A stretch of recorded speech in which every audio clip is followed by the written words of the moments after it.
The gallery opening was supposed to be my big break. 3 years of pouring coffee at an overpriced café in Lincoln Park, sketching on napkins during slow shifts, and finally someone had noticed my work. The Meridian Gallery wasn't the art institute, but it was legitimate. Real collectors, real money, real hope that I could stop choosing between groceries and art supplies.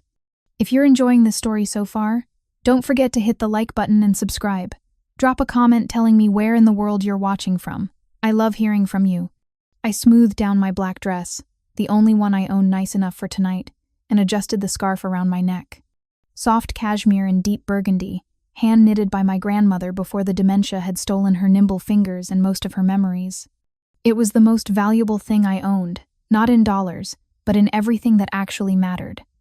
"You look beautiful, mija," Abuela had said that afternoon from her chair by the window of our small apartment in Pilsen, her lucid moments growing rarer each month. "Your mother would be so proud." The memory made my throat tight as I stood outside the gallery, watching Chicago's elite filter through the glass doors. I didn't belong in their world of summer homes and effortless wealth, but my paintings were inside, hanging on those pristine white walls, and that had to count for something. I was gathering courage to enter when the night exploded into chaos. The black SUV careened around the corner at impossible speed, tires screaming against asphalt. Gunfire erupted sharp cracks that my brain initially refused to recognize as bullets. People screamed. Glass shattered. The SUV slammed into a light post directly in front of the gallery, its front end crumpling like paper. I should have run. Every instinct screamed at me to flee, to get away from the violence unfolding in front of me. But I'd spent 3 years as a volunteer EMT before my mother got sick, before I'd had to choose between certification and keeping Abuela fed. That training overrode fear. 2 more vehicles screeched to a halt. Men poured out, weapons drawn, closing in on the crashed SUV.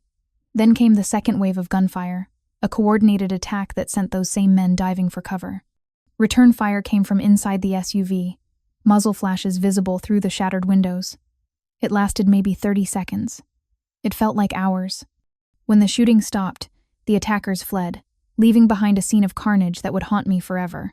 Bodies on the sidewalk, blood pooling in the gutters, and smoke rising from the destroyed SUV where someone was still moving inside. The sirens came fast, Chicago PD and CFD responding with the efficiency of a city too familiar with violence.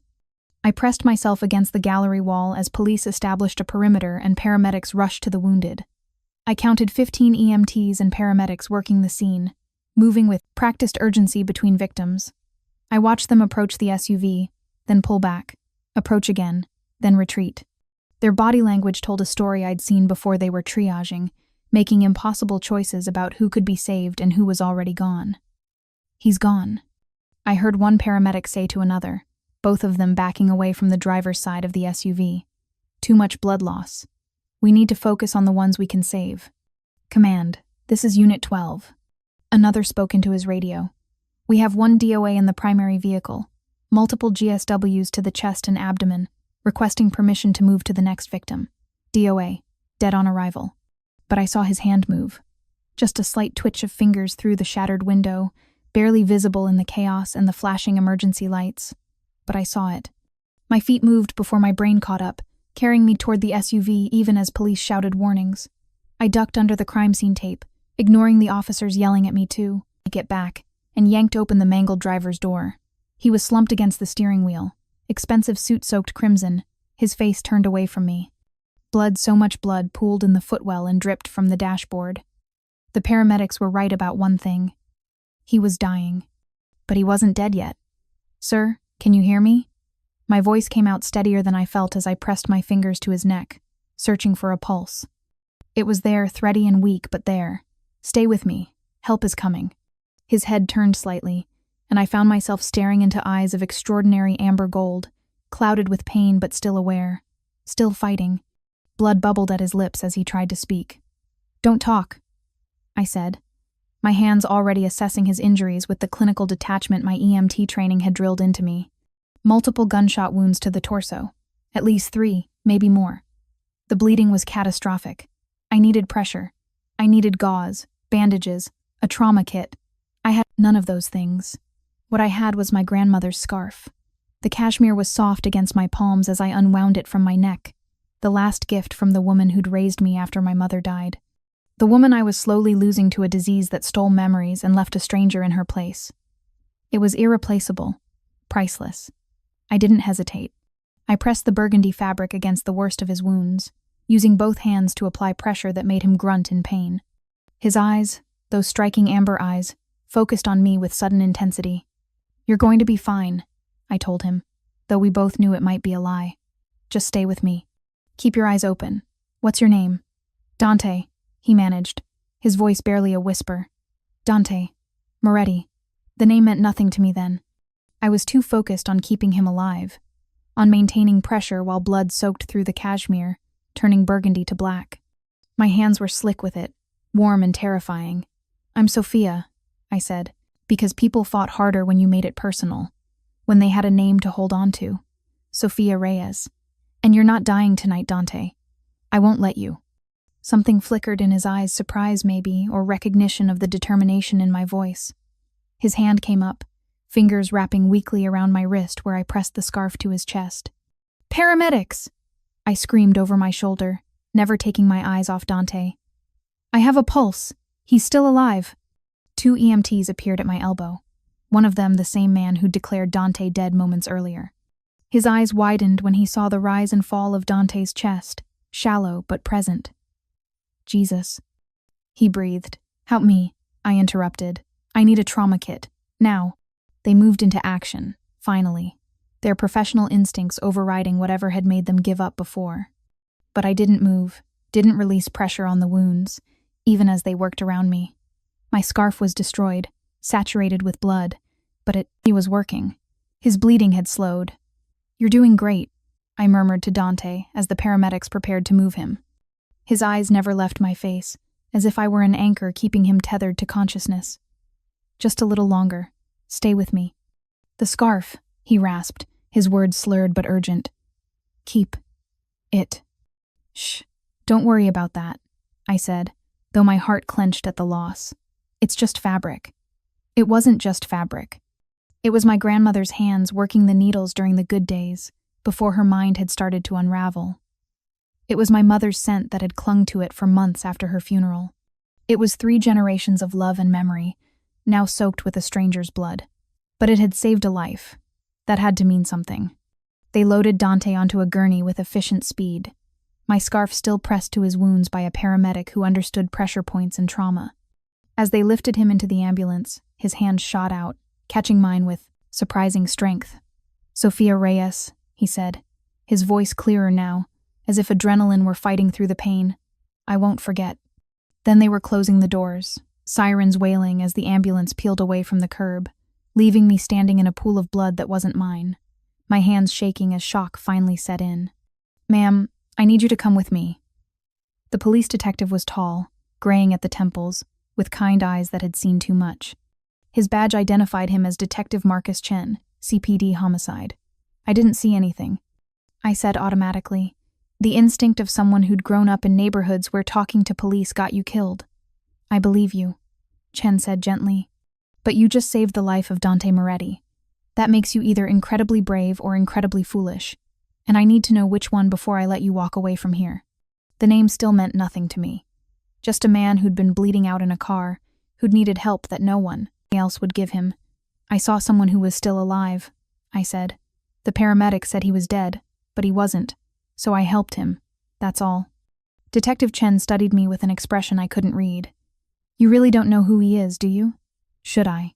He sighed, rubbing his temple in a gesture of exhaustion.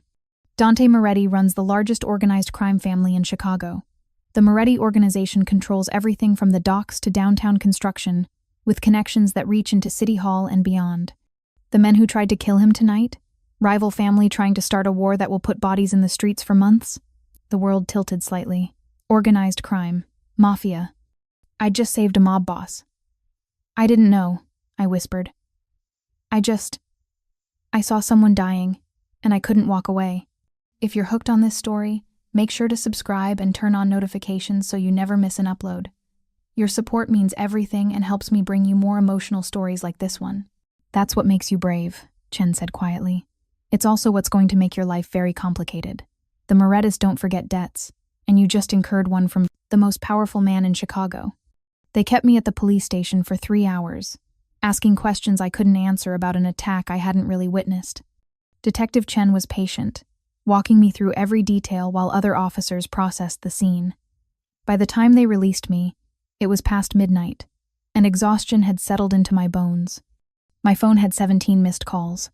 The gallery owner, frantic, my best friend Lucia, worried, and 3 from a number I didn't recognize. I listened to the voicemail from the unknown number as I waited for a rideshare, too shaken to take the bus.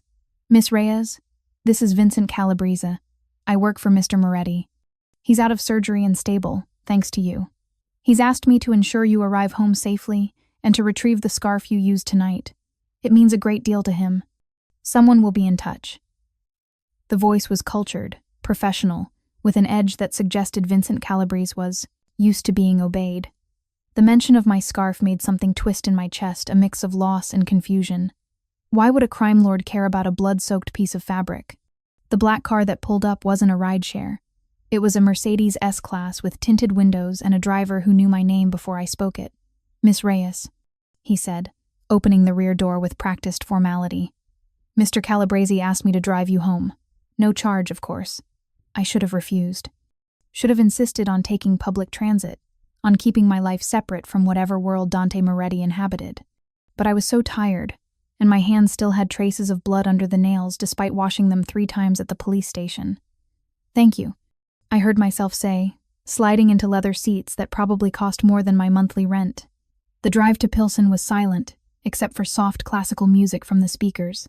The driver navigated Chicago's streets with the confidence of someone who made this journey regularly, pulling up to my building with its cracked sidewalk and graffiti-tagged walls. The Mercedes looked absurdly out of place. "Someone will contact you tomorrow about the scarf," the driver said as I exited. "Mr. Moretti wants to return it properly cleaned." "That's not necessary," I started, but he was already pulling away, leaving me alone on the empty street.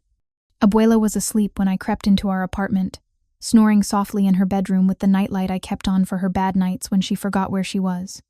I stood in her doorway for a long moment, watching her chest rise and fall, grateful that she was here, that I was here, that we'd both survived another day. My reflection in the bathroom mirror showed a stranger pale, with smudges of blood on her collar despite changing at the police station, and eyes that had seen too much.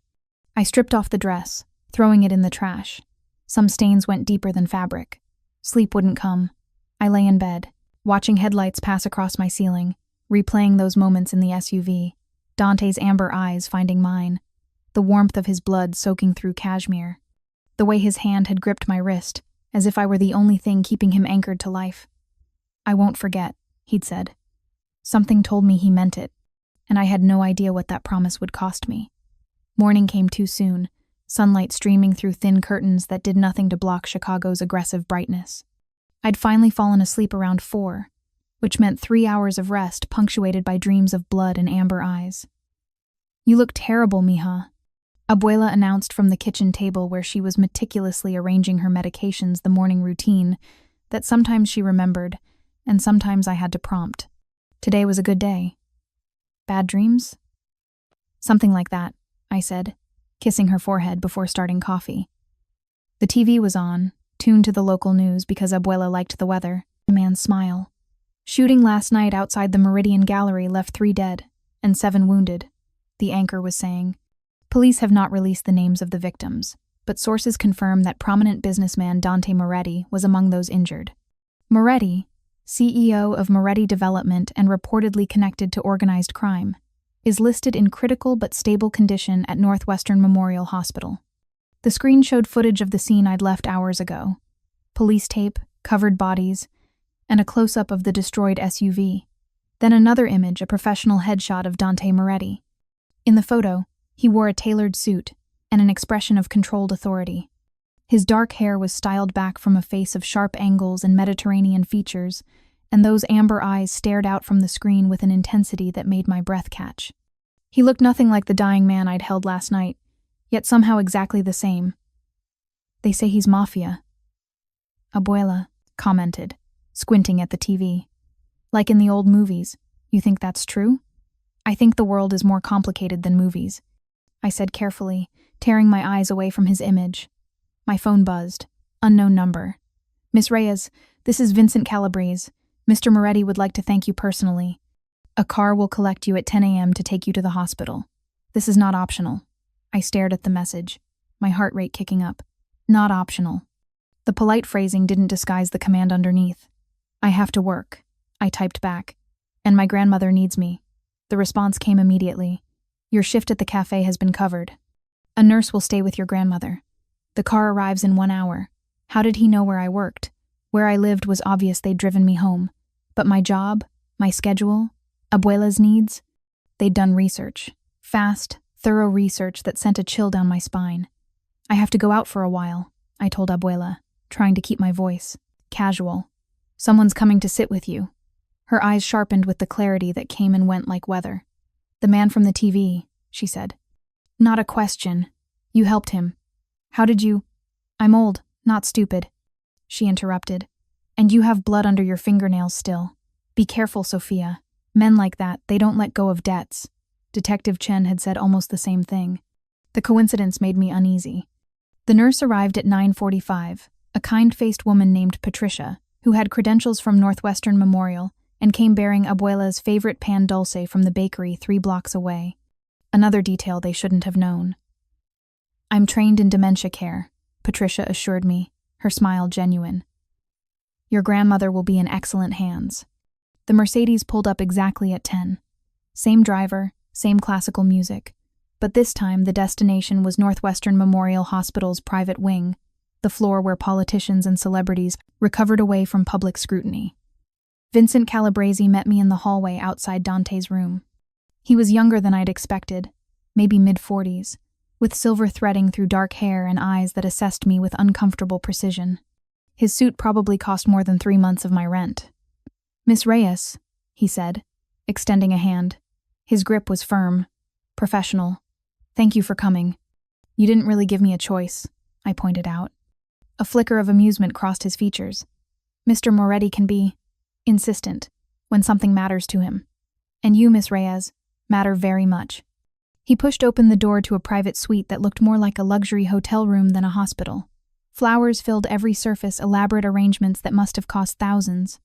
Medical equipment beeped softly, and morning light streamed through floor-to-ceiling windows overlooking Lake Michigan. And there, propped up against pillows with IV lines snaking into his arms, was Dante Moretti. He looked different from both the dying man I'd held and the polished businessman from the news. His face was pale, highlighting the sharp cheekbones and strong jaw. Dark hair fell across his forehead, unkempt in a way that made him look younger, almost vulnerable. But those eyes, those extraordinary amber gold eyes, were fully alert and fixed on me with an intensity that made it hard to breathe. Sophia Reyes, he said, my name rolling off his tongue with a slight Italian accent I hadn't noticed last night in his pain-hazed mumbling. You saved my life. The paramedics saved your life, I corrected, staying by the door. I just helped. They gave up on me. His voice was stronger than it should be for someone who'd had multiple gunshot wounds removed less than 12 hours ago. 15 trained professionals looked at me and saw a dead man. You looked at me and saw someone worth fighting for. The raw honesty in his words made my chest tight. Anyone would have done the same. No. The single word carried absolute certainty. They wouldn't have. And I need to understand why you did. I didn't have a good answer. How could I explain the compulsion that had driven me toward that SUV, toward danger and blood and a stranger's fading life? How could I put into words the voice of my mother, my EMT instructor, that had whispered in my head, you have the power to help, so you help. I couldn't walk away, I said finally. That's all. Dante studied me for a long moment, something unreadable flickering across his features. Then he reached for the table beside his bed, picking up a package wrapped in tissue paper. Your scarf, he said, offering it to me, cleaned by the best restoration specialists in the city, though they couldn't remove all the stains. I apologize for that. I took the package with trembling hands, unwrapping it to reveal the burgundy cashmere. It had been professionally cleaned, yes, but faint shadows remained, where blood had soaked deepest.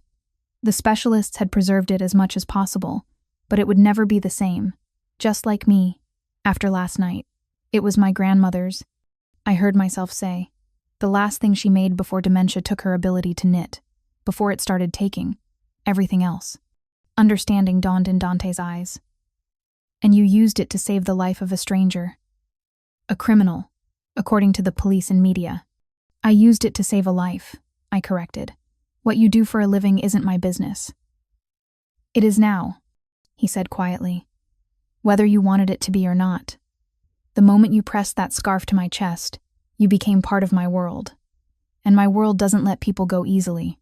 The warning was clear, but there was something else underneath, not quite threat, but not reassurance either. A statement of fact, delivered with the weariness of someone who'd learned hard lessons about the price of connection. I don't want anything from you, I said, clutching the scarf to my chest. I'm glad you're alive, but we don't need to see each other again. I'll go back to my life, you'll go back to yours, and we can both forget last night happened. I can't do that. Dante's voice dropped lower, almost intimate. I don't forget debts, Sophia. Especially not life debts. And I certainly don't forget the woman who held my life in her hands and chose to fight for it when everyone else had given up. Vincent Calabrese cleared his throat from his position by the door, a subtle reminder of his presence. Miss Reyes, there are practical matters we need to discuss, your safety being the primary concern. My safety? I turned from Dante to Vincent, confusion mixing with growing alarm. Why would I be in danger? Because you saved me, Dante said, his voice matter of fact despite the weight of his words. The Calabrese family, no relation to Vincent, unfortunately orchestrated last night's attack. They've been trying to move into Chicago territory for 6 months, testing boundaries, waiting for weakness. They thought they found it. He shifted slightly in the bed, wincing at the movement. The monitors beeped a warning, but he waved off Vincent's concerned look. They failed, Dante continued. And now they're going to be looking for leverage, for any weakness they can exploit. You, Sophia Reyes, are the woman who kept me alive long enough for the paramedics to do their job. That makes you valuable. And in my world, valuable things become targets. The room felt too small suddenly, the air too thin. I didn't ask for any of this. I just helped someone who was bleeding. That's basic human decency, not some declaration of loyalty to a crime family. I know that, Dante said, his amber eyes softening slightly. Which is precisely why I can't let anything happen to you. You acted out of pure compassion, with no agenda, no knowledge of who I was or what helping me would cost you. That kind of selflessness is rare in my world. It's worth protecting.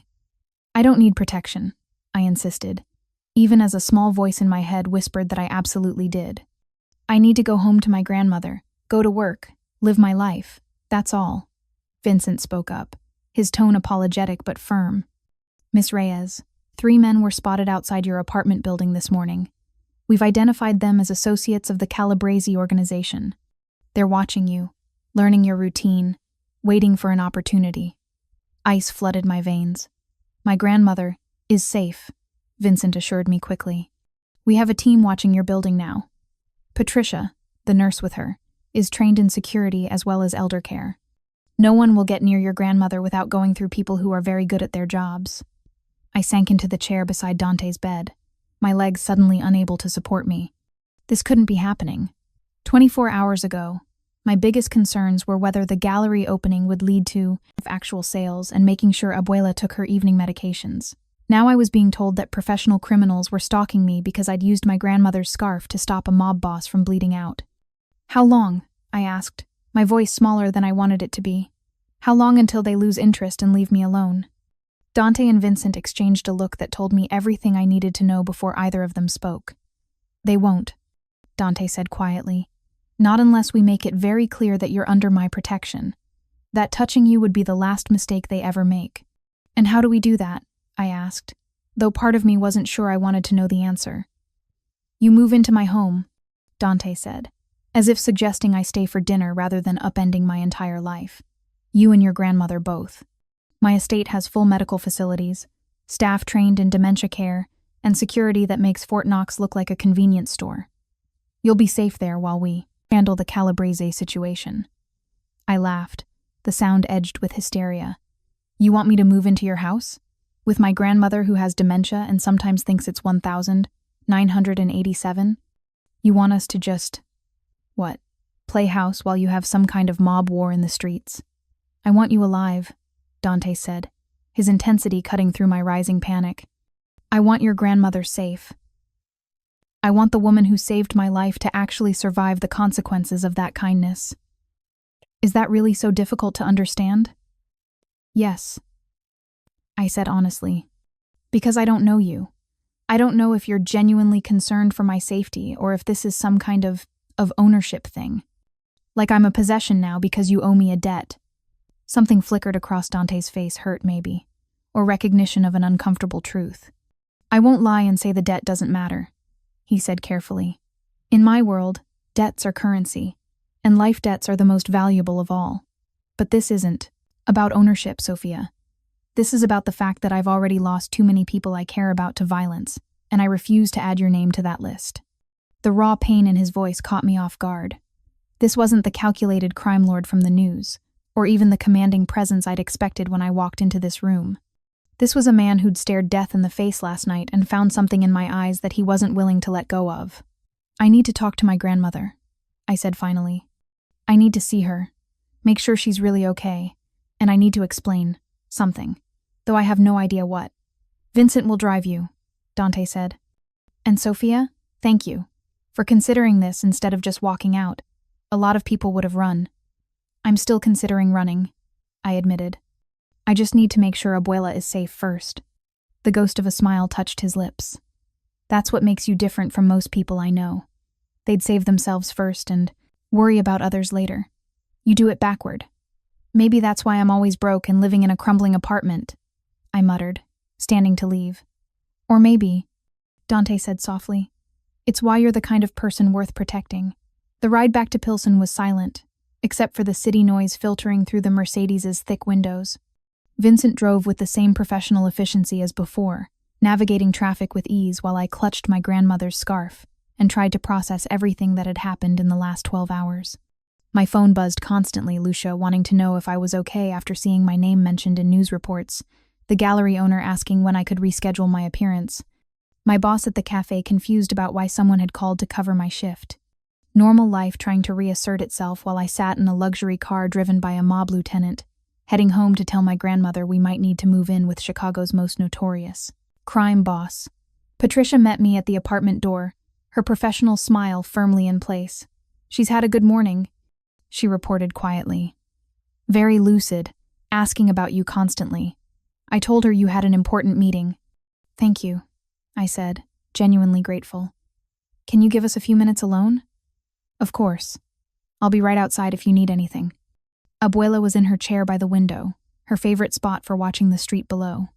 She turned when I entered, her dark eyes so like my mother's, so like mine sharp with awareness. Sit down, mija, she said, patting the ottoman beside her chair. And tell me what the man from the television really wants. I should have known I couldn't hide anything from her, even with the dementia. On her good days, she saw too much, understood too clearly. He wants to protect us, I said, taking her weathered hand in mine. The people who tried to kill him, they know I helped him. They might try to hurt me to get to him. He's offering to keep us safe at his home until this is over. Abuela was quiet for a long moment, studying my face with the intensity of someone who'd lived through her own share of danger and hard choices. She'd immigrated from Mexico at 17, fleeing violence that she still rarely spoke about. She understood better than most what it meant when powerful men offered protection. You trust him? She asked finally. Did I? I barely knew Dante Moretti. Everything I did know suggested I should be running in the opposite direction. The criminal empire, the violence that followed him, the dangerous world he inhabited.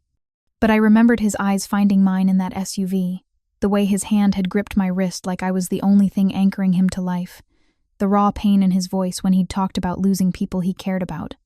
I don't know yet, I admitted. But I trust that he believes what he's saying, and I trust that the alternative staying here while his enemies watch our building is worse. Abuela nodded slowly, her fingers tightening around mine. Your mother, she said, her voice distant with memory. She always said you had too much heart for your own good. That you'd give away your last dollar to someone who needed it more, even if it meant you went hungry. Mama said a lot of things, I replied, my throat tight. She was right about this, Abuela continued. You see people, mija. Not what they do or who they're supposed to be, but who they really are underneath. If you see something in this man worth protecting us for, then I trust your eyes." The simple faith in her words undid something in my chest. We'd be living in his house, abuela. With security guards and medical staff and probably a dozen other things I can't even imagine. It won't be like this. I gestured around our small familiar apartment. "This is just walls and furniture," she said with the wisdom of someone who'd lost and rebuilt homes before. "Home is where we're together, and safe. The rest is just details." I pulled her into a hug, breathing in her familiar scent of rosewater and the lavender sachets she kept in her closet. "I love you," I whispered. "I know, mija. Now go tell the nice man we'll come to his fancy house. But you make sure he knows we're guests, not prisoners, and we leave when we want to leave." That steel spine that had carried her across borders and through decades of struggle was still there, hidden beneath the disease that was slowly stealing her away. I nodded, blinking back tears. Vincent was waiting in the hallway when I emerged, his expression carefully neutral. "Miss Reyes?" "We'll come," I said. "But we're not prisoners, and we're not property. We stay as long as we need to feel safe, and we leave when we're ready. Make sure, Mr. Moretti understands that." "He will," Vincent assured me, "though I suspect he already does. When would you like to move? We can have your belongings packed and transported whenever you're ready." The speed of it made my head spin. "Tomorrow," I heard myself say. "We'll come tomorrow. That gives me time to pack what we need and process all of this." "Tomorrow it is," Vincent agreed. "I'll have a team here at 10 a.m. to help with the move. And Miss Reyes, security will remain on your building tonight. You're already protected, whether you're in Mr. Moretti's home or not. The only difference is that the protection is absolute." After Vincent left, I stood in the middle of our small living room, looking at the life I'd built here. My mother's photograph on the mantel. Abuela's knitting needles in their basket, unused now but kept close anyway. My sketchbooks piled on the coffee table, the water stain on the ceiling that the landlord never fixed. The radiator that clanked all night in winter. It wasn't much, but it was mine, earned through late shifts and careful budgeting and the kind of determination my mother had instilled in me before cancer took her. Too soon. Now I was trading it temporarily. I told myself for safety in a world I didn't understand, protected by a man I barely knew. All because I'd made the split-second decision to press my grandmother's scarf against a stranger's wounds. Lucia called 3 more times before I finally answered. "Dios mío, Sofia. I've been trying to reach you all day. Are you okay? The news said there was a shooting at your gallery opening and I'm fine." I interrupted, too exhausted to explain everything. "But Luce, I need a favor. A big one. Anything. You know that. Can you cover my shifts at the café for the next few weeks? Something's come up with Abuela, and I need to focus on her care." The lie tasted bitter, but how could I explain the truth? That I'd saved a mob boss's life and now I was moving into his mansion because his enemies wanted to use me as leverage? It sounded insane even in my own head. "Of course," Lucia said immediately. "Whatever you need. But Sophia, are you sure you're okay? You sound different." "I'm just tired," I said, which wasn't entirely a lie. It's been a really long day. We talked for a few more minutes, Lucia catching me up on cafe gossip that felt surreal in its normalcy, before I finally begged off to start packing. "What did you bring when you moved into a crime lord's mansion?" My art supplies seemed essential. I'd go crazy without the ability to draw. Abuela's medications, obviously, and her favorite photos. Clothes, toiletries, the practical necessities of daily life. And my mother's journal, the one she'd kept during her illness, filled with advice and love, and all the things she'd wanted to tell me but knew she might not have time for. I couldn't leave that behind. The sun was setting over Chicago's skyline when I finally stopped packing, my small suitcase and 2 boxes representing everything I considered essential from my 26 years of life. It seemed like so little, physically, but it contained everything that mattered. My phone buzzed with a text from an unknown number, though I was starting to recognize the pattern of communication from Dante's world. "How is your grandmother?" I stared at the message, surprised he'd reached out directly rather than through Vincent. My fingers hovered over the keyboard before I typed back. "She's okay. Lucid today, which is rare. We'll come tomorrow." The response came almost immediately. "Thank you for trusting me with both your lives. I don't take that responsibility lightly." "You shouldn't," I replied. "Because if anything happens to her, there's no debt or protection that will matter." Understood. Sleep well, Sophia. Tomorrow everything changes. He was right about that, at least. I fell asleep that night in my childhood bed, Abuela snoring softly in the next room, the familiar sounds of Pilsen filtering through the windows, distant traffic, neighbors arguing in Spanish, the L train rumbling past, normal sounds that I'd grown up with, sounds that had always meant home. Tomorrow I'd wake up in a different world. I just hoped I'd recognize myself in it. The moving team arrived at exactly 10 a.m., professional and efficient in a way that suggested they did this sort of thing regularly. 5 men in dark suits who handled our meager belongings with the same care they'd probably use for priceless antiques, loading everything into a black van that matched the Mercedes Vincent drove. "Is this really necessary?" I asked, watching them carefully wrap Abuela's medication organizer. "It's just pills in a plastic box." Mr. Moretti was very clear. One of them replied, his accent thick with Italian. "Everything is to be treated with care and respect. Your belongings matter to you, so they matter to us." The sentiment was touching and unsettling in equal measure. I'd expected hired muscle, not careful movers who wrapped my sketchbooks in protective paper and asked before touching. Abuela's photo albums. Patricia had returned that morning to help Abuela prepare for the move, keeping her calm and oriented through the disruption. "She's doing remarkably well," Patricia told me quietly as the movers worked. "The consistency of routine is important with dementia patients, but she seems to understand this is necessary." "She's stronger than she looks," I said, watching Abuela direct the movers with surprising authority, telling them exactly how she wanted her chair positioned in the van. The drive to Dante's estate took us out of the city proper, heading north along Lake Michigan to an area where properties were measured in acres rather than square feet. Gates appeared in the tree line, massive wrought iron affairs with security cameras and an intercom system that Vincent spoke into briefly before the gates swung open. The driveway wound through manicured grounds that reminded me of the Lincoln Park Conservatory, all careful landscaping and mature trees. Then the house came into view, and house felt like an inadequate word. It was a mansion, 3 stories of stone and glass that looked like it belonged in a European countryside rather than suburban Chicago. "Dios mío." Abuela breathed beside me, her eyes wide. "This is where we're staying?" "Apparently so," I murmured, my own shock mirroring hers. Vincent glanced at us in the rearview mirror, a hint of amusement in his expression. "Mr. Moretti wanted me to assure you that despite the size, your accommodations will be private and comfortable. You're not expected to interact with the household staff unless you choose to." "The household staff," I repeated, the words feeling foreign in my mouth. We'd gone from doing our own laundry in the building's basement to a place with household staff. The van was already unloading when we pulled up to the main entrance. A woman in her 60s emerged, gray hair styled in a neat bun, wearing what looked like a housekeeper's uniform from a period drama. Her smile was warm and genuine as she approached our car. "Welcome," she said with a slight Italian accent. "I'm Rosa, the house manager. Mr. Moretti asked me to help you get settled. Mrs. Reyes, please come inside. Your rooms are ready." Abuela took my arm as we climbed the steps, and I felt her trembling slightly despite her earlier composure. This was overwhelming for anyone, but for someone struggling with dementia, it could be completely destabilizing. "Rosa," I said quietly, "my grandmother needs consistency and familiar objects around her. Can we make sure her room has her chair, her photos, all the things she's used to seeing?"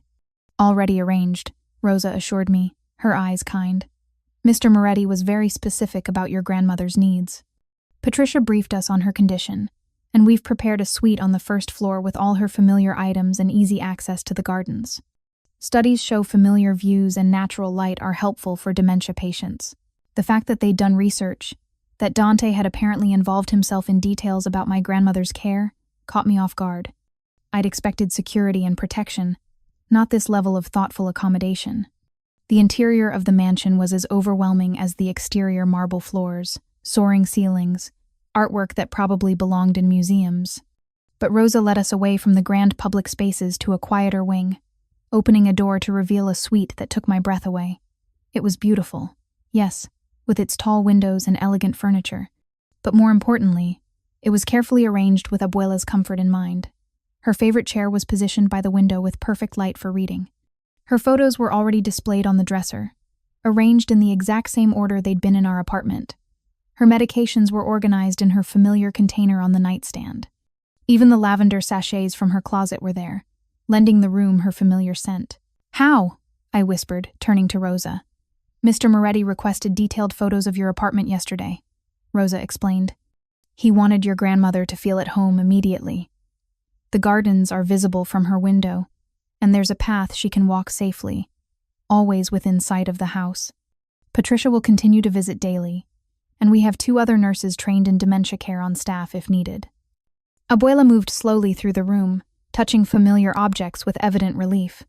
"This is nice," she murmured. "Very nice. But Sophia, where will you be?" "Right next door," Rosa said, opening a connecting door to reveal an equally beautiful suite. "Mr. Moretti thought you'd want to be close to your grandmother, but also have your own space." My room was stunning, all soft grays and warm woods, with an entire wall of windows overlooking the lake. There was a sitting area with a couch that looked perfect for reading, a desk that had clearly been chosen with an artist in mind, good light and space for spreading out materials. My sketchbooks were already arranged on a shelf, my clothes hung in a closet that was larger than my bedroom back in Pilsen. "This is too much," I said, overwhelmed by the thoughtfulness of it all. "We're just staying temporarily until Mr. Moretti can ensure your complete safety," Rosa finished gently. "Which may take time. He wants you comfortable in the meanwhile. Now, there's a private kitchen in this wing if you prefer to prepare your own meals, or the main kitchen staff is available. Housekeeping will respect your privacy unless you request otherwise. And Mr. Moretti asked me to tell you that he's still at the hospital but hopes to see you both this evening if you're feeling settled." After Rosa left, I sank onto the absurdly comfortable couch in my new temporary home and tried to process everything. Through the connecting door, I could hear Abuela moving around her room, talking softly to herself, a habit she'd developed as the dementia progressed, narrating her actions to help her remember what she was doing. My phone buzzed. Another text from Dante. "Rosa says you've arrived. Are the accommodations acceptable?" I stared at the message, trying to formulate a response that captured the complexity of what I was feeling. Grateful, yes. Overwhelmed, absolutely. Uncertain about what all this meant and what he expected in return. "It's beautiful," I finally typed. "But Dante, this is too much. We don't need all this. Maybe not. But you deserve it anyway. And Sophia? Your grandmother's smile when she saw her chair properly positioned? That alone was worth every detail." The message made my throat tight. He'd been watching the security feeds, seeing our arrival, caring about Abuela's comfort in a way that felt genuine rather than calculated. "Thank you," I sent back. "Really. Thank you. Get some rest. We'll talk tonight." I should have been relieved to have time to decompress, to explore this new temporary home and help Abuela settle in. Instead, I found myself restless, wandering through the suite and second-guessing every decision that had led me here. A soft knock at my door interrupted my spiral of doubt. Vincent stood in the hallway, his expression apologetic. "I'm sorry to disturb you so soon after your arrival, but we need to discuss security protocols. Just a brief overview, if you have a few minutes." The security protocols turned out to be extensive, where we could go on the property without escort, which areas were restricted, emergency procedures, how to contact security if we needed anything. It was thorough, professional, and absolutely terrifying in what it implied about the level of danger we were in. "How long will this be necessary?" I asked when Vincent finished his explanation. "The security, the restrictions, all of it?" Vincent's expression was carefully neutral. "That depends on several factors. The Calabrese family's next moves, Mr. Moretti's negotiations with other organizations, your willingness to follow the protocols we've established. But Miss Reyes, you should understand even after the immediate threat passes, some level of protection will likely be permanent." "Permanent?" The word felt like a weight settling on my chest. "You're saying I'll never be able to just live normally again?" "You saved the life of one of the most powerful men in Chicago," Vincent said gently. "That act has consequences, both positive and negative. Mr. Moretti will do everything in his power to minimize the negative ones, but some changes are inevitable." After he left, I stood at my window watching the lake, trying to reconcile the woman I'd been 48 hours ago with whoever I was becoming. That Sophia had worried about art sales and her grandmother's medication schedule, and whether she could afford both groceries and new paints. This Sophia lived in a mansion with around-the-clock security, protected by a man whose world operated by rules she didn't understand. Mija? Abuela appeared in the connecting doorway, her expression concerned. You're thinking too hard. I can see it from here. How do you always know? I asked, managing a weak smile. Because you're exactly like your mother. She used to stand at windows like that, trying to figure out how to fix problems that were too big for fixing. Abuela moved to stand beside me, taking my hand. Sometimes the only way through is forward. You can't go back to who you were before you pressed that scarf to a dying man's chest. You can only decide who you want to be now. I don't know who that is anymore, I admitted. Then maybe it's time to find out, she said simply. Dante arrived that evening, just as the sun was setting over Lake Michigan, turning the water to liquid gold.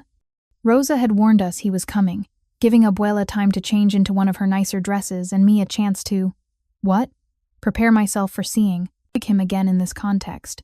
In his home rather than a hospital room? I'd changed 3 times before finally settling on jeans and a simple sweater, refusing to let this feel like something it wasn't. I wasn't a guest at a social function. I was a woman who'd saved a stranger's life and was now dealing with the complicated aftermath. The knock at my door was soft, almost hesitant. When I opened it, Dante stood in the hallway, and for a moment neither of us spoke. He looked different out of the hospital bed, taller than I'd realized, easily 6'2" or 6'3", with broad shoulders that his tailored shirt emphasized. His face had more color than yesterday, though I could see the tightness around his eyes that suggested he was still in pain from his injuries. His dark hair was styled back, professional, but those amber gold eyes held the same intensity I remembered from the SUV. Sophia, he said, my name carrying a warmth that made something flutter in my chest. I wanted to check on you both in person. May I come in? I stepped aside, suddenly aware of the intimacy of inviting him into my private space. He moved past me with careful grace, clearly still recovering, and his gaze went immediately to the connecting door, where Abuela sat in her chair by the window. Mrs. Reyes, he said, approaching her with visible respect. I'm Dante Moretti. I wanted to thank you for allowing your granddaughter to help me the other night, and for trusting me enough to stay in my home. Abuela studied him with sharp eyes, her assessment thorough and unflinching. You're the one who's been bleeding all over Sophia's good scarf, she finally said. A smile tugged at Dante's lips, genuine amusement rather than the polite social expression I'd expected. Guilty. I'm very sorry about the scarf.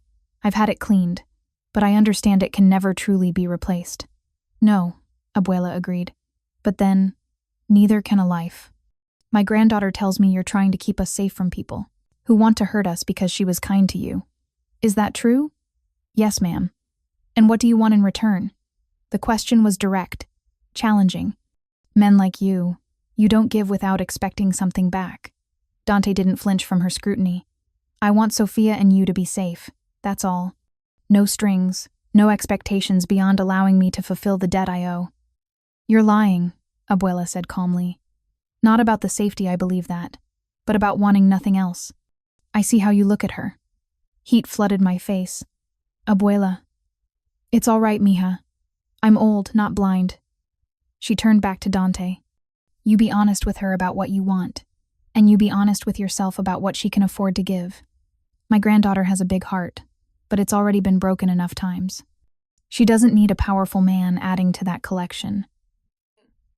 Something flickered across Dante's features, surprise at her directness. Maybe, or respect for her protectiveness. The intention of breaking anyone's heart, Mrs. Reyes. I just want to keep both of you safe. Intention and reality are different things, Abuela replied. But I'll trust Sophia's judgment for now.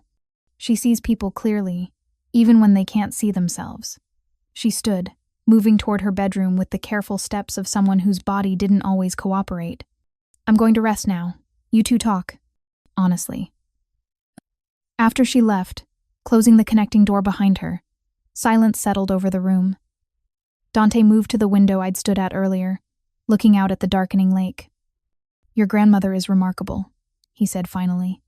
Most people are either terrified of me or trying to use me for something. She just called me out on my bullshit. Despite everything, I smiled. She's always been like that. Dementia hasn't changed it, just made her filters even thinner. When she's lucid, She says exactly what she thinks. And what do you think? Dante turned from the window, those amber eyes finding mine with uncomfortable intensity. Honestly, Sophia, are you okay with being here? Because if you're not, we can arrange other protection. You don't have to stay in my home if it makes you uncomfortable. I don't know what I think yet, I admitted. This is all happening so fast. 2 days ago, I was worried about selling paintings and affording Abuela's medications. Now I'm living in a mansion because a Mafia boss. I paused. Are you actually Mafia? Or is that just media speculation? Does it matter? He asked, not confirming or denying. Yes, I said firmly. Because I need to know what world I'm in, what rules apply, what I'm actually dealing with here. You keep talking about debts and protection and danger, but those are abstract concepts. I need concrete truth. Dante was quiet for a long moment, seeming to weigh his words. My family has been in Chicago for 4 generations, he finally said. We started with legitimate businesses, construction, real estate, shipping. But in a city like this, legitimate business sometimes requires unofficial arrangements. Relationships with the right people, protection from the wrong ones, understanding when to push and when to compromise. He moved closer, and I fought the urge to step back. Not from fear, but from the intensity of his presence. I won't pretend I'm a good man by conventional standards, Dante continued. I've done things I'm not proud of, made choices that kept me awake at night. But I operate by rules, protect what's mine, honor my debts, never involve innocence unless there's no other way. You helped me without agenda or expectation of reward. That makes you innocent in this world, and it makes protecting you non-negotiable. And what does protecting me actually mean? I pressed. Am I a prisoner here? A guest? Something else? You're under my protection, Dante said carefully. Which means you're safe, but also means there are restrictions necessary for that. Safety. You can't leave the property without security. You can't contact certain people or go certain places. Your life has to be controlled, at least temporarily, to keep you alive. The honesty was both refreshing and terrifying. For how long? I don't know, he admitted. The Calabrese family is unpredictable. We're negotiating, but negotiations take time. Until I'm certain they understand that touching you means war, you need to stay here. And my job? My art? My life outside these walls? Your job at the café has been handled. They think you're on extended family leave. The gallery still wants to show your work, and we can arrange private viewings here if you'd like. As for your life, he paused, something vulnerable flickering in his expression. I know I'm asking you to put it on hold. I know that's unfair. But Sophia, the alternative is me attending your funeral because I didn't do enough to protect you. I can't. His voice caught. I can't bury anyone else I care about. The raw pain in those words stopped my brewing argument cold. Who did you lose? I asked softly. Dante's jaw tightened, his gaze returning to the window. My parents, when I was 19. Car bomb meant for my uncle. My sister Elena, 3 years ago, caught in crossfire during a territorial dispute. My best friend Marco, last year, poisoned by someone we trusted. He turned back to me, and the grief in his eyes was staggering. I've buried too many people, Sophia. Too many caskets, too many promises to do better, protect more carefully. I won't add you to that list. I can't. Understanding crashed over me. This wasn't just about debt or honor or the rules of his world. This was about a man who'd lost everyone who mattered, who'd found someone showing him unexpected kindness, and who was desperately trying to keep that person alive. Dante, I said gently, you can't protect everyone from everything. Sometimes bad things happen no matter how careful we are. Not this time, he said with fierce determination. Not to you.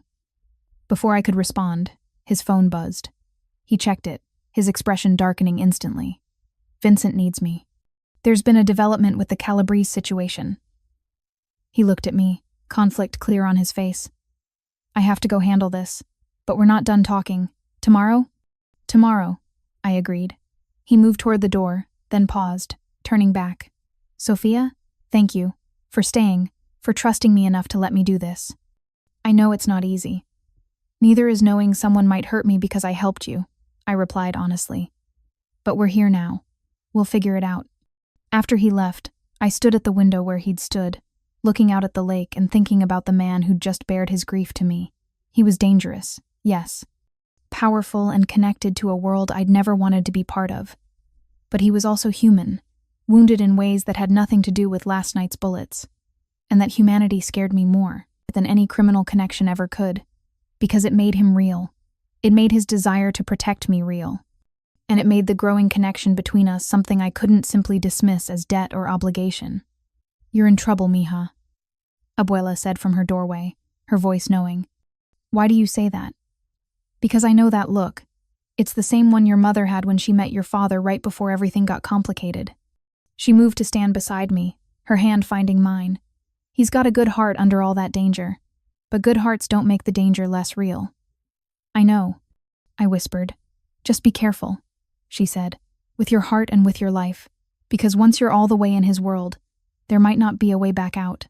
Her warning echoed in my mind long after she'd gone to bed, mixing with Dante's confession about the people he'd lost, and Vincent's caution that some changes would be permanent. I'd used my grandmother's scarf to save a dying man's life. Now I had to figure out if that act of compassion would save me too or destroy everything I'd built. The war ended not with a dramatic shootout, but with information. 3 days after Lucia's kidnapping, Vincent walked into Dante's study with a folder that would change everything.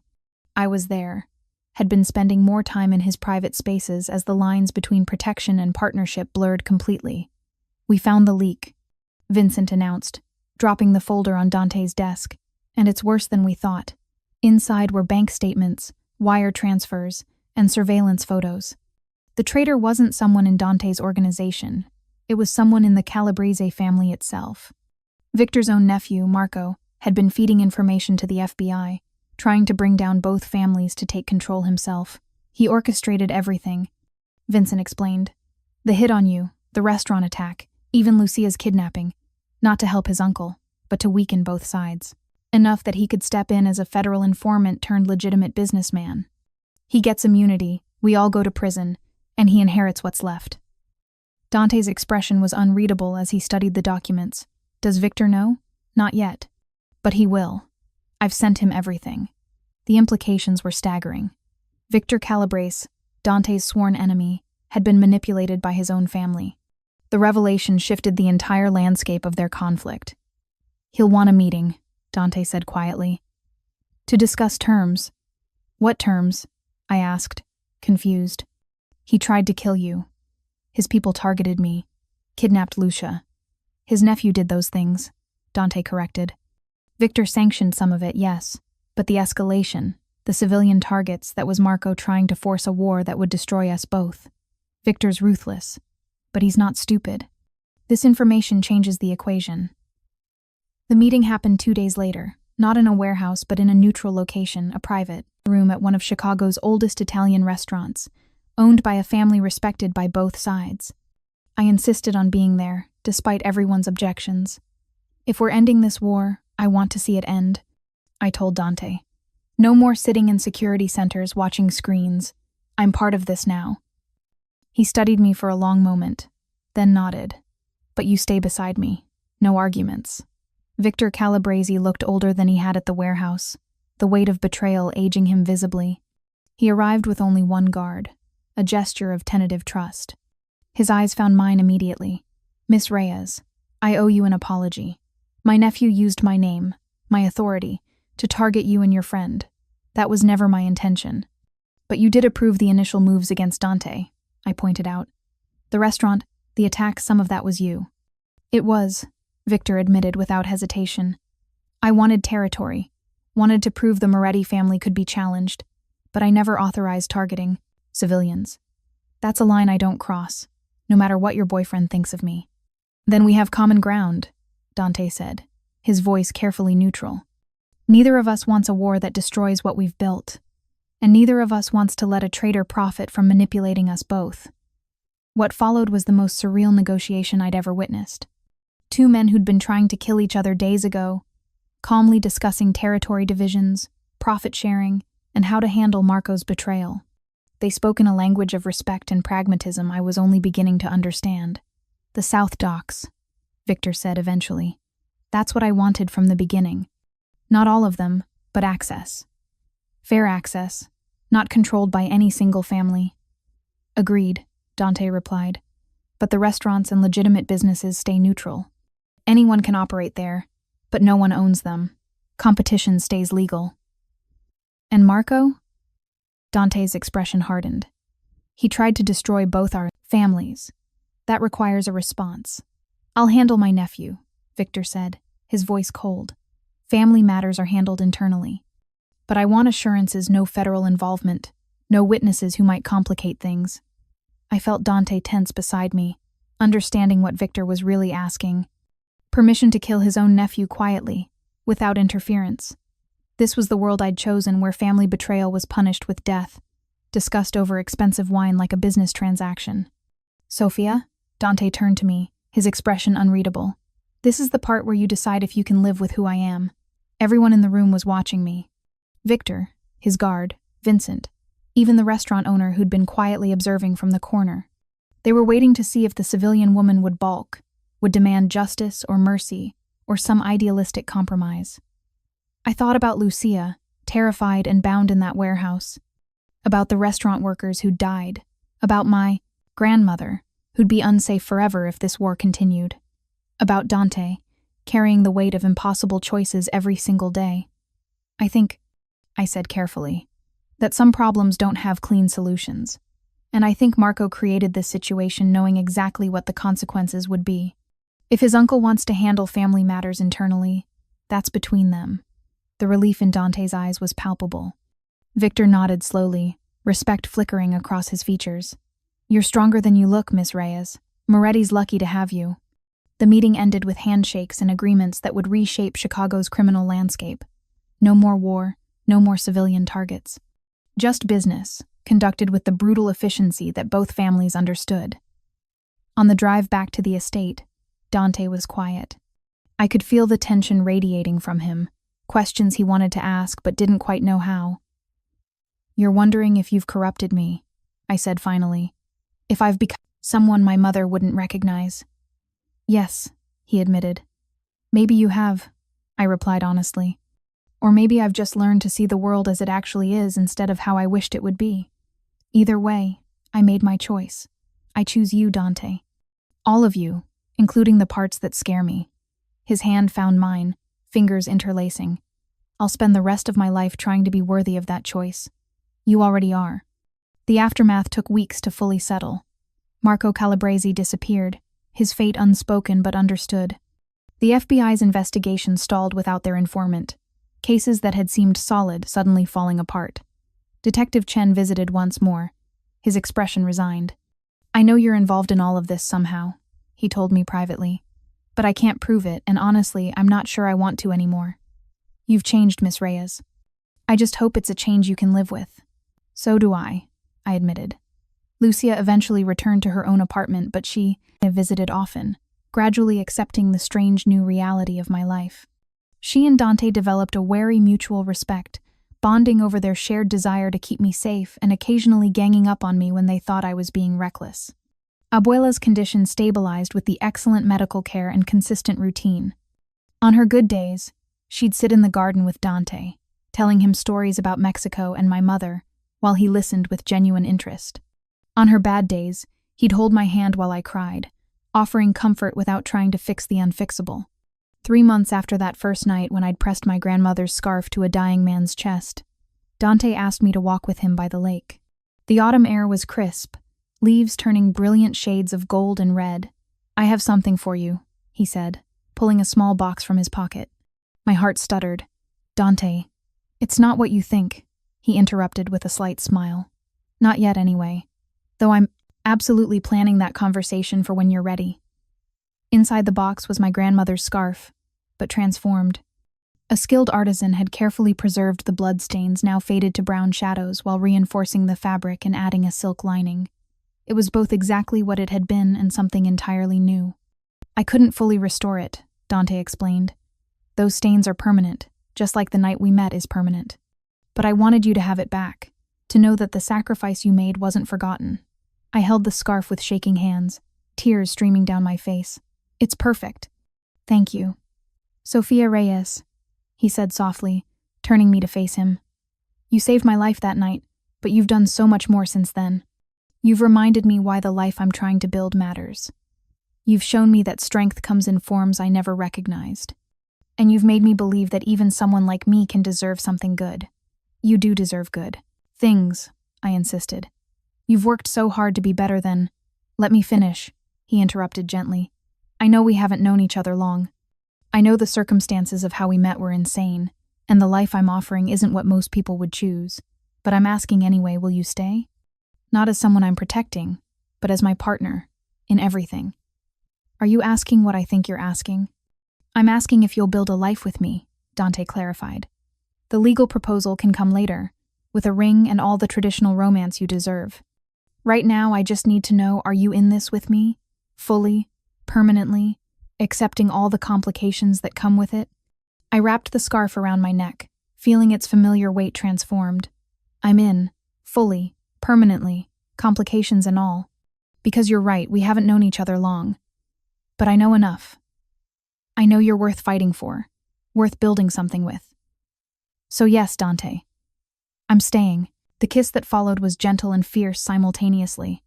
A promise sealed against the backdrop of Lake Michigan and the city we'd both learned to see differently. We'd never be normal. Our life would always carry shadows of the world he came from, the choices we'd both made, the violence that had brought us together. But it would be ours, built on honesty and sacrifice and the kind of love that survived impossible circumstances. That evening, I found Abuela in her chair by the window, lucid, and watching the sunset with clear eyes. You're staying, she said. Not a question. I'm staying, I confirmed. Your mother would have opinions, Abuela mused. But I think she'd understand. Love isn't always convenient or safe. Sometimes it's complicated and dangerous and absolutely worth it anyway. Is that how you felt about Abuelo? She smiled, her eyes distant with memory. Your grandfather was a revolutionary who smuggled me across a border with soldiers at our heels. We built a life from nothing in a country where we didn't speak the language. Compared to that, your Mafia boyfriend is practically conventional. I laughed, surprised by her humor. I love you, Abuela. I know, mija. Now go be with your complicated man. I'll be here, in this beautiful prison you've made comfortable, watching the sun set and remembering when I was young enough to make equally foolish choices. Dante was waiting in his study, paperwork spread across his desk, the legitimate business empire he was building one contract at a time. I settled into the chair across from him, comfortable in the silence, in the knowledge that this was my life now. What are you working on? I asked eventually. New community center proposal, he replied, not looking up. Neighborhood program combining after-school activities with job training, trying to give kids options I never had. The casual mention of his efforts to improve the communities he operated in still caught me off guard. Sometimes. This was the Dante most people never saw, the one who funded scholarships and community programs, who was slowly, methodically transforming his empire into something that helped more than it hurt. Need an art teacher? I offered. I hear I have some free time now that I'm a kept woman living in a mansion. He looked up, amusement and affection mixing in his expression. You're not a kept woman. You're a partner who happens to live in a well-secured home. And yes, we absolutely need an art teacher. The program coordinator will be thrilled. This was our new normal discussions about community programs and Abuela's medication schedules, passionate arguments about art and business ethics, quiet evenings where we simply existed together in comfortable silence. It wasn't the life I'd planned. It was infinitely better and more complicated than anything I'd imagined. 6 months after that first night, Dante made good on his promise.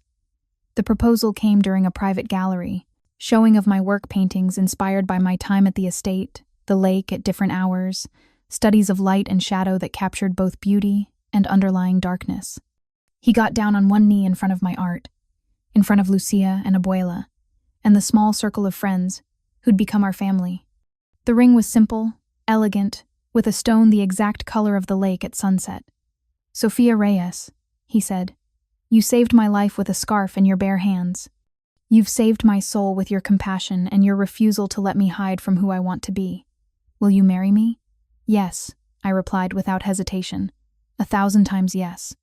The engagement party that followed was a study in contrasts, crime family members mixing with artists and community leaders, old world tradition meeting new possibilities. Victor Calabresa sent an expensive gift and his congratulations, a gesture of respect that would have been unthinkable months earlier. Detective Chen even stopped by briefly, shaking, his head with wry acceptance. "I'm not going to say I approve," he told us. "But I will say you two found something real in a situation that should have destroyed you both. That counts for something." As the party wound down and guests departed, I found myself on the terrace overlooking the lake, Dante's arms around me and my grandmother's restored scarf wrapped around my shoulders against the evening chill. "Any regrets?" Dante murmured against my hair. I thought about the question seriously. Regrets about the violence I'd witnessed? The danger I'd accepted? The permanent changes to my life and identity? None, I said honestly. Every choice led me here, to you, to this life we're building. How could I regret that? Even knowing what it cost? Especially knowing what it cost, I replied. Because it means I chose this fully. Understanding exactly what I was accepting. No illusions, no naivete, just love built on truth. He held me tighter, and I felt him exhale, releasing tension he'd been carrying since the night I'd saved his life. We stood together as the sun set over Chicago. The city spread out below us in glittering promise and shadow. I'd used my grandmother's scarf to stop a Mafia boss from bleeding out when 15 paramedics had given up. That single act of compassion had upended my entire world, bringing danger and complexity and a love I'd never imagined possible. He'd never forgotten me. More than that, he'd never stopped fighting to keep me safe, to earn my trust, to be worthy of the sacrifice I'd made. Together, we were building something new, a life balanced between his world and mine, between the violence he was trying to leave behind and the legitimate empire he was creating. It wouldn't be easy. It would probably never be simple, but it would be ours. And that made every complicated, dangerous, beautiful moment worth it. 1 year after I'd pressed my grandmother's burgundy scarf against a dying man's chest, I stood in the same art studio at Dante's estate now. Legally our estate preparing for the opening of something I'd never imagined possible. The Reyes Moretti Community Arts Center would open its doors in 3 days. A gleaming renovation of an abandoned warehouse in Pilsen, the neighborhood where I'd grown up. It was everything Dante had promised, and more studio spaces, classrooms, a small gallery, and offices for the job training programs he'd been quietly funding for months. "Nervous?" Lucia asked, appearing in the doorway with coffee. She'd taken a position as the center's operations manager, her business degree, and intimate knowledge of the neighborhood making her perfect for the role. "Terrified," I admitted, studying the catalog proofs spread across my work table. My paintings would anchor the opening exhibition, but we were showcasing 15 other local artists, people who'd never had gallery representation, whose work deserved to be seen. "You've earned this, Soph. The art, the center, all of..." Lucia settled into the chair across from me, her expression growing serious. "I know I gave you hell when this all started.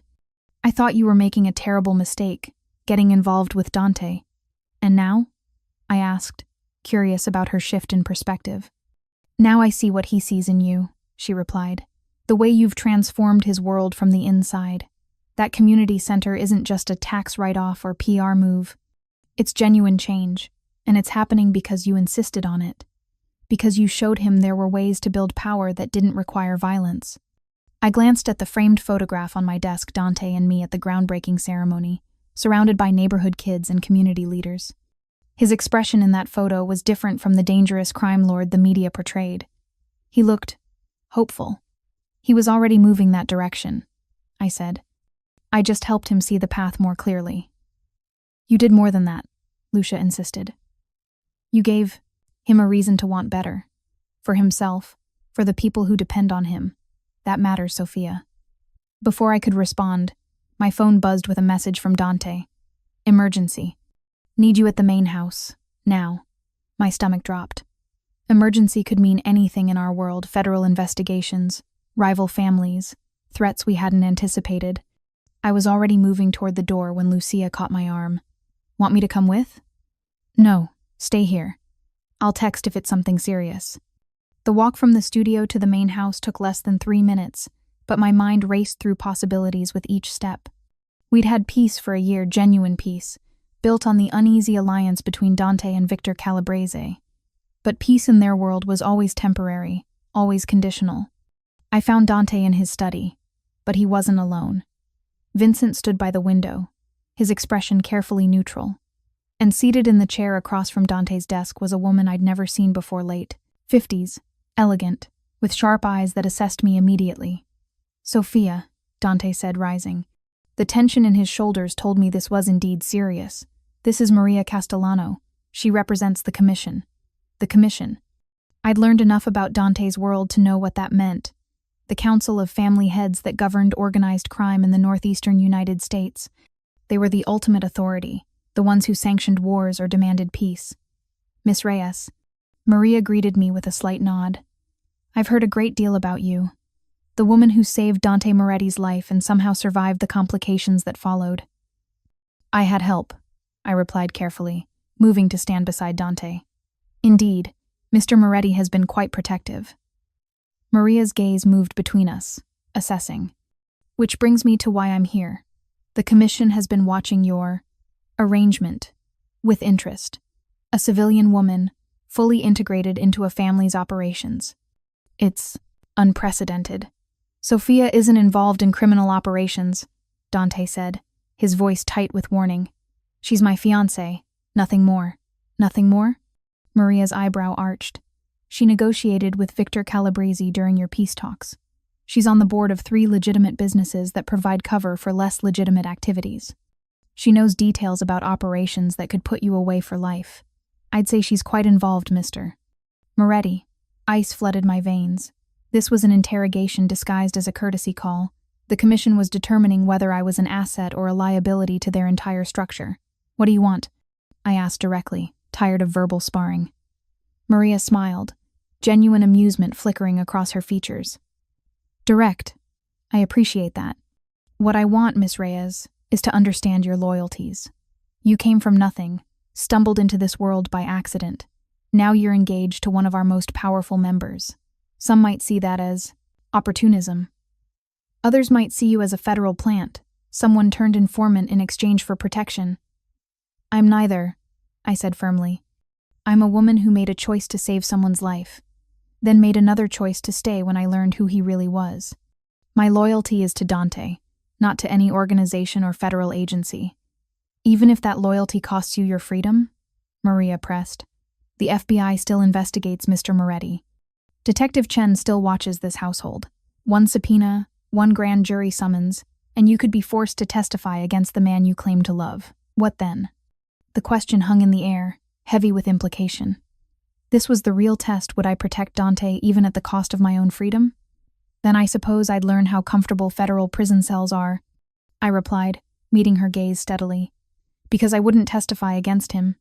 Not under threat, not under oath, not under any circumstances." Dante's hand found mine, squeezing gently. A warning or support. I couldn't tell which. Maria studied me for a long moment, then nodded slowly. "I believe you, which is why I'm here to deliver the Commission's decision. Your marriage to Mr. Moretti will be recognized and protected. You'll be afforded the same courtesies as any family member, which includes certain immunities, but also certain expectations." "What expectations?" I asked warily.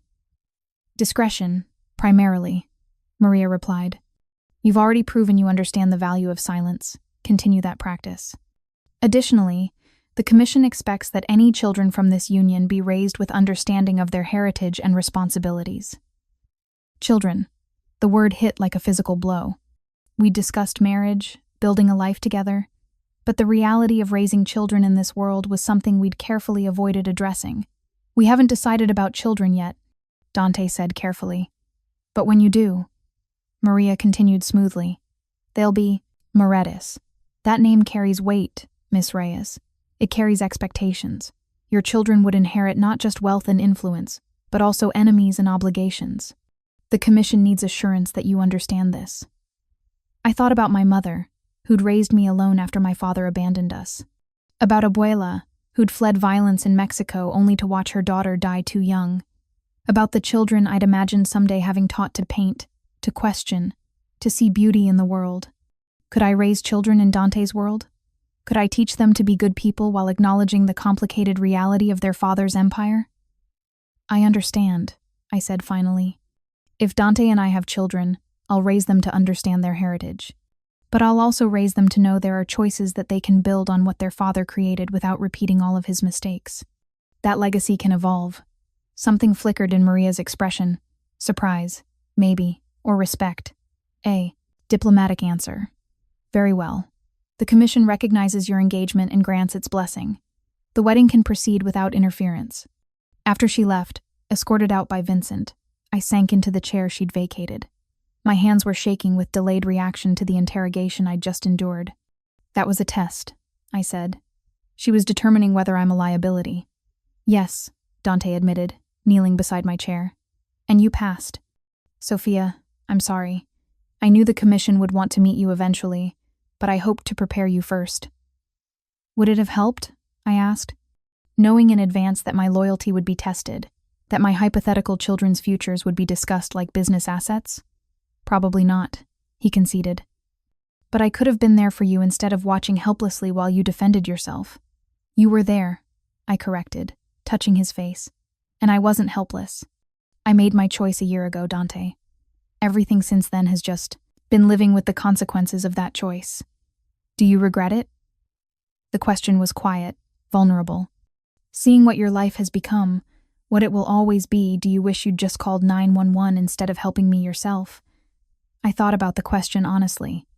My life before had been simpler, broke but uncomplicated, struggling but free. Now I lived in luxury while constantly aware of surveillance and threats. I'd witnessed violence, had friends kidnapped because of me, had federal agents and crime family representatives examining my every move. But I'd also found Dante. Found a love that was complicated and real and built on absolute honesty. Found purpose in the community center and the legitimate businesses we were building. Found family in unlikely places. Vincent's quiet protection. Rosa's motherly concern. Even Victor Calabresi's grudging respect. No regrets, I said firmly. Not one. This life is complicated and sometimes terrifying, but it's mine. We built it together from blood and burgundy cashmere, and I wouldn't trade it for any simpler alternative. Dante kissed me then, desperate and grateful, his hands cupping my face like I was something infinitely precious. When we broke apart, his amber eyes were suspiciously bright. Marry me, he said. I know we're already engaged. I know we're planning the wedding, but right now marry me. Tonight, tomorrow, as soon as legally possible. I don't want to wait anymore. What about the wedding? I asked, surprised by his urgency. We've sent invitations, booked the venue. We'll still have the big ceremony, Dante interrupted. For our families, for appearance's sake. But I want the real marriage now. Just us, an officiant, and the promise that you're mine and I'm yours, legally and permanently. Can we do that? Looking at his face, seeing the vulnerability beneath his usual control, I understood. The commission's visit had rattled him, reminded him how fragile our happiness was, how quickly things could change. Yes, I said. Let's get married. Tomorrow, if we can arrange it. We managed it in 2 days. A private ceremony in the estate's garden, with only our closest people present. Vincent, Rosa, Patricia, Lucia, and Abuela on one of her lucid days. The officiant was a judge who owed Dante favors, discreet and efficient.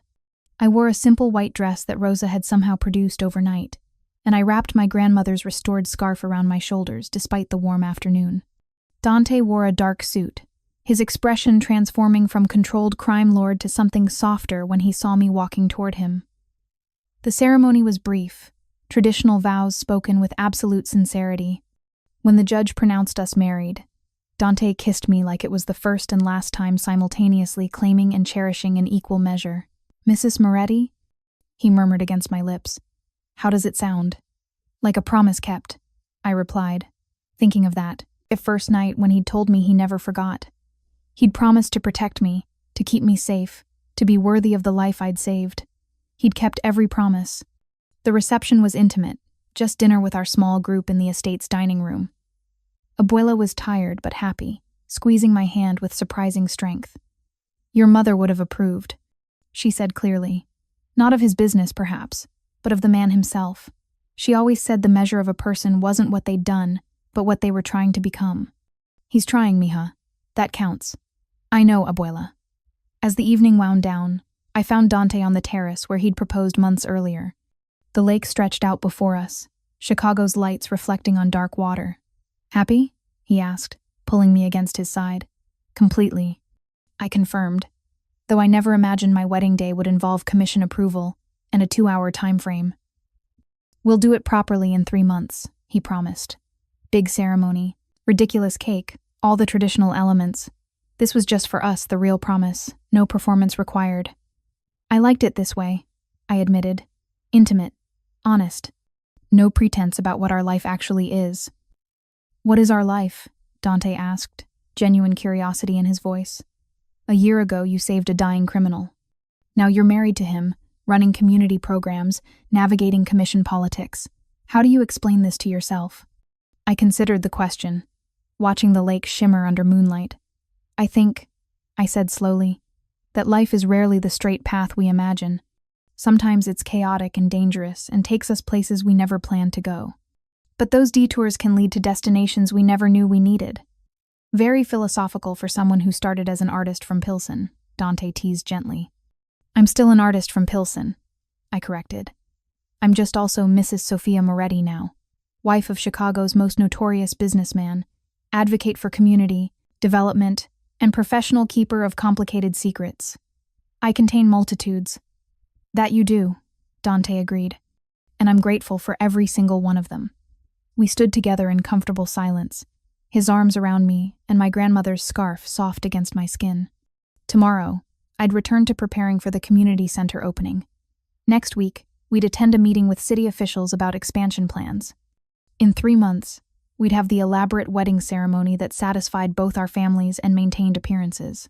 But tonight, we were simply Dante and Sophia. 2 people who'd found each other in the chaos of violence and blood, who'd chosen each other despite impossible circumstances, who'd built something real and lasting from that first desperate act of compassion. I'd used my scarf to stop his bleeding when 15 paramedics gave up. He'd never forgotten me had transformed that debt into protection. Protection into partnership, partnership into love. And now we had a lifetime to discover what else we could build together from courage, cashmere, and the absolute certainty that some promises are worth keeping, no matter the cost. I love you, I whispered into the night. I love you too, Dante replied. Always have, from the moment I opened my eyes in that SUV and saw you fighting to keep me alive. Always will. Some stories end with closure. Ours was just beginning, complicated, dangerous, beautiful, and absolutely ours. And I wouldn't have changed a single moment of the journey that brought us here. 5 years later, I stood in the pediatric wing of Northwestern Memorial Hospital, my hands covered in paint from the mural project, when the call came. Mrs. Moretti, there's been an incident downtown. Your husband. My heart stopped. 5 years of peace, 5 years of Dante successfully transitioning most operations to legitimate businesses, and still this moment had always been inevitable. You couldn't fully leave his world. It never truly let you go. I was in the car within minutes, Vincent driving with the controlled urgency I remembered from that first night. The police had closed off 3 blocks in the loop. Squad cars everywhere, their lights painting the buildings in red and blue. Ma'am, you can't... An officer tried to stop me at the barricade. That's my husband in there, I said, my voice steady despite the terror coursing through me. Detective Chen appeared, older now, lines deeper around his eyes. Let her through, he ordered, then fell into step beside me. Sophia, you should prepare yourself. It's bad. The scene was horrifyingly familiar, a crashed vehicle, broken glass, blood on the pavement. But this time it wasn't Dante's SUV. It was a public bus, T-boned by a delivery truck at an intersection. Bodies, so many bodies, and paramedics overwhelmed by the sheer number of casualties. Where is he? I demanded. Over there, Chen pointed. He was in a café when it happened, pulled 6 people from the wreckage before the paramedics could even get organized. Then the bus shifted. I didn't hear the rest. I was already running. Dante lay pinned beneath twisted metal, 3 paramedics working frantically around him. But even from a distance, I could see the resignation in their body language. Too much damage, too much blood, not enough time. We need to prioritize the salvageable victims, one paramedic was saying into his radio. This one's too far gone. Deja vu slammed into me with physical force. This exact scenario, 5 years ago, our roles reversed. Except this time I wasn't a stranger with just good intentions. I was his wife, a trained volunteer EMT, and I knew exactly what giving up looked like. No, I said, dropping to my knees beside him. Nobody's giving up on him. Dante's eyes found mine, amber gold dulled with pain and shock. Blood bubbled at his lips when he tried to speak. Sophia, go. Help the others. Shut up, I said, already assessing his injuries with hands that refused to shake. I didn't save your life 5 years ago just to lose you now. Where's the trauma kit? The paramedic stared at me.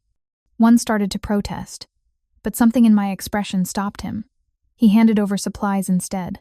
I worked with the methodical precision my training had drilled into me, the muscle memory that never truly faded. Direct pressure, airway management, stopping the bleeding that everyone else had declared unstoppable. My wedding ring caught the light as my hands moved the ring Dante had placed there 2 days after the commission's visit, the private promise before the public ceremony. Stay with me, I murmured, echoing words I'd spoken once before. You don't get to leave me, Dante Moretti. Not today. Not like this. We have too much left to build. The kids, he managed. We'll have their father, I interrupted firmly. Our daughters, Elena and Maria, 3 and 18 months old, named for his sister in the commission, representative who'd tested my loyalty. They were home with Rosa and Patricia, blissfully unaware their world was threatening to shatter. Time fragmented into moments, the arrival of additional rescue personnel, the careful extraction from the wreckage, Dante's hand gripping mine with desperate strength as they loaded him into the ambulance. I climbed in without asking permission, maintaining pressure on his wounds even as the EMTs tried to take over. She can stay, the lead paramedic decided, watching my hands. She's keeping him stable. Don't know how, but she is. In the ER, I finally had to step back, let the trauma surgeons do their work. Vincent appeared with coffee. I couldn't drink, and quiet assurances that our daughters were safe, the household secure. Lucia arrived within the hour, pulling me into a hug that almost broke my careful control. He'll survive this, she said with absolute certainty. Because you both survived worse. This is just the universe testing you again. I'm tired of tests, I whispered. Detective Chen found me in the surgical waiting room 3 hours later. The bus driver had a heart attack, he reported quietly. No foul play, no rival families, just a tragic accident. Somehow that made it worse. 5 years of vigilance against threats from his world, and what nearly killed him was random chance. A truck running a light.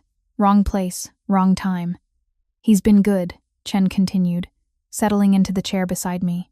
Dante, I mean. I've watched him transition the organization, seen the legitimate businesses grow. The community center you two built, it's made a real difference in Pilsen. Kids have options they didn't have before. He's trying, I said, my voice rough with exhaustion. Every day he's trying to be better than what he inherited. And you're helping him do it, Chen replied. I didn't approve of you two at first. Thought you were making a terrible mistake. But I was wrong. You've been good for each other. Good, for the city even. That counts for something. The surgeon emerged 6 hours after Dante had been wheeled into the OR. I stood on shaking legs, bracing for the worst. He's stable, the doctor announced. Critical, but stable. The next 72 hours will be crucial, but Mrs. Moretti, what you did at the scene, keeping him alive until we could get him here, you saved his life. Relief made my knees buckle. Lucia caught me, holding me upright as the surgeon explained injuries and recovery timelines. Multiple surgeries ahead, months of rehabilitation, but Dante would live. When they finally let me see him, he was unconscious, machines breathing for him, monitors tracking every vital sign. I took his hand carefully, avoiding the IV lines, and pressed my lips to his knuckles. We're even now, I whispered. You saved me from a life of just surviving. I saved your life twice. I'd say that makes us even. His fingers twitched, the barest response. But enough. Enough to know he heard, me, knew I was there, would fight to stay. 3 days later, when Dante finally woke up fully, his first words were predictable. The others? From the bus? 4 didn't make it, I told him honestly. But 6 survived because you pulled them out, because you didn't wait for someone else to help. You saw people who needed you, and you acted, just like I did 5 years ago. Understanding flickered in his eyes. We're the same, you and I. We see people dying and can't walk away. Apparently so, I agreed. Which is going to make for very stressful marriage, Mr. Moretti. Mrs. Moretti, he corrected, his voice weak but determined. You're stuck with me now, legal and binding. I know, I said, smiling through tears. And I wouldn't have it any other way. Abuela visited that evening, Lucia bringing her in a wheelchair, her dementia advanced now but still having moments of perfect clarity. She took Dante's hand with surprising gentleness. You take care of my granddaughter, she instructed firmly. She saved you twice now. That's a debt you repay every day for the rest of your life. Yes, ma'am, Dante replied seriously. I intend to. When everyone left and we were finally alone, Dante gestured weakly toward the bag Vincent had brought with his personal items. Inside pocket, there's something for you. I found it wrapped in tissue paper, my grandmother's scarf, the one I'd used to save him 5 years ago, now carefully preserved in a shadow box frame. A small plaque read, Where it all began, where love proved stronger than death. I was going to give it to you on our anniversary next month, Dante explained, but I think you need it now, a reminder that we've survived worse than this, that we'll survive whatever comes next. I clutched the frame, tears streaming freely now. We will. Together. Together, he agreed. 5 years after I'd pressed my grandmother's burgundy scarf against a dying stranger's chest, I'd done it again, saved the man I loved with bare hands and determination, refusing to accept that death had any claim on him. Our story had come full circle, but it wasn't ending. It was just beginning another chapter, one where we'd raise our daughters to be strong and compassionate, where we'd continue building legitimate businesses and community programs, where we'd face whatever came next with the absolute certainty that some loves were worth fighting for. I'd used my scarf to stop a Mafia boss from bleeding when 15 paramedics gave up. He'd never forgotten me, had transformed that moment into a lifetime of partnership and love. And when fate tried to take him again, I'd refused. Because some promises transcend worlds, some loves survive impossible circumstances, and some debts are so beautiful they're worth repaying forever. Thank you so much for watching until the end. If you loved this story, check out the other videos on your screen now. I think you'll really enjoy them. And don't forget to subscribe if you haven't already. See you in the next story.